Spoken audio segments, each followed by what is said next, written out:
How did I learn how to play guitar? This is part 2, scales and modes. Hello and welcome to another video with me, Elmo J. Karjalainen. It's good to have you along. Today I'm talking about how I learned to play guitar and in particular scales and modes. Scales and modes can be really tricky for some people, and actually they were really tricky for me as well.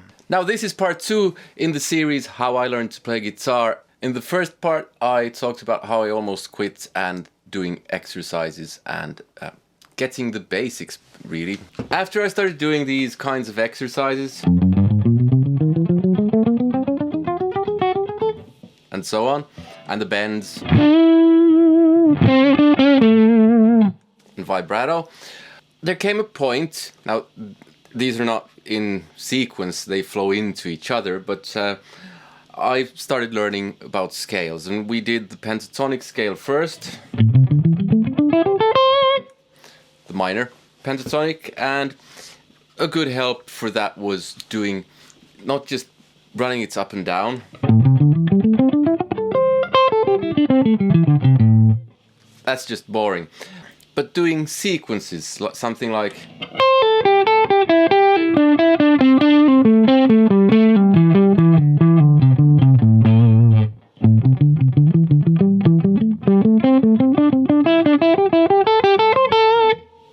or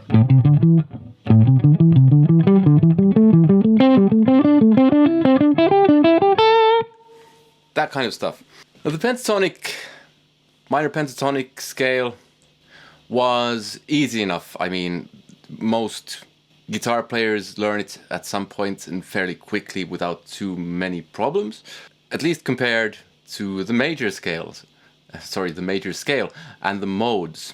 Now that's a whole different thing, but the same principle applied to the major scale as to the pentatonic scale. Memorizing the scale and its modes became easier when I didn't just play them up and down, but I made sequences and exercises out of them.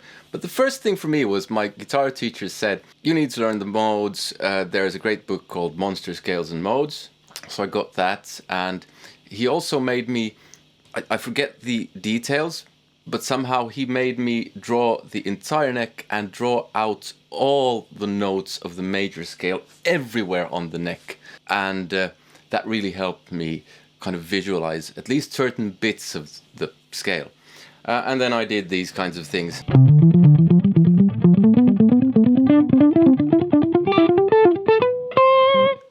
Same kinds of sequences. But I was really struggling. I mean, my teacher, he explained this stuff to me in a way that I guess I didn't understand, because I can't remember anything of his explanations. And I probably didn't ask the right questions, and I didn't really get too far. Or at least that's how it feels to me now.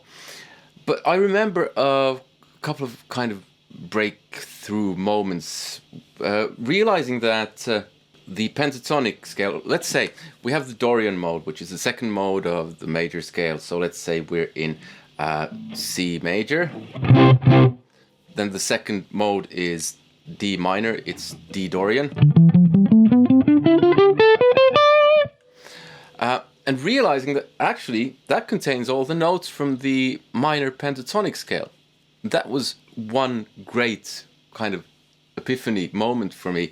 I can play the pentatonic scale and add the notes from the Dorian scale if I so choose when I'm trying to do a solo. And my solos at this point were really, somehow they managed to blow and suck at the same time. So that was one thing. Oh, and if you want detailed explanations of these, or at least more detailed, check out my Patreon. There's a link in the description. You get access to my Guitar Academy, where I have quite a few videos on the modes, and people who seem to like those videos. You can take that stuff for free if you want, so you can just check it out. If you don't like it, you don't have to pay, and even if you do like it, you can just still you don't have to pay. I'm doing that because I want basically everyone who doesn't have the financial means to also get access to that stuff. Anyway, a second moment was when I started learning the song For the Love of God. Now, I'm jumping ahead a bit here. it has that chord pattern.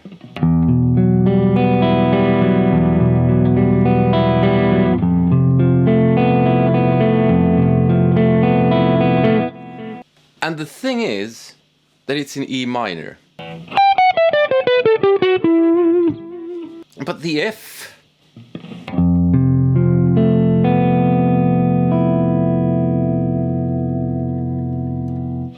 major 7 flat 5, or sorry, that's not right.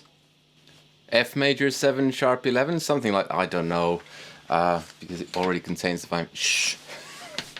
Yeah, but this thing, that's not in the minor scale because it has an F. The E minor scale goes E, F sharp. And that kind of made me realize, hey, you don't actually, the chords underneath play a huge role in what I can play. And somehow I knew this already, but this kind of hammered it home, and it kind of woke my ears to something. And I started noticing different things in a different way, what was going on in the backing compared to my playing, or in relation to my playing. So that was a second big moment. But really, it was it was a huge amount of just banging my head against the wall and hoping that the wall would give up before my head. And luckily, the head did. So being stubborn helps. I mean, don't give up just because it's really difficult. The payoff will be enormous. You will have days when you feel, I will never learn this. When you do, maybe you can take a day off, but still, get back in the saddle, do it again, think about it, maybe watch another, if you're learning the modes, watch another video by a different person who explains it differently, and that might help. That might be the breakthrough. The thing is, even though it seems that you're not getting it, you're not learning anything, that breakthrough will mean that, let's say this is progress, that your progress feels like this, and then it suddenly does this. In reality, there is progress there. You're just not really noticing it, and learning is often like that, that you make kind of big jumps, or so it seems. So that's how I really learned scales and modes, and after the modes, most of it was fairly straightforward.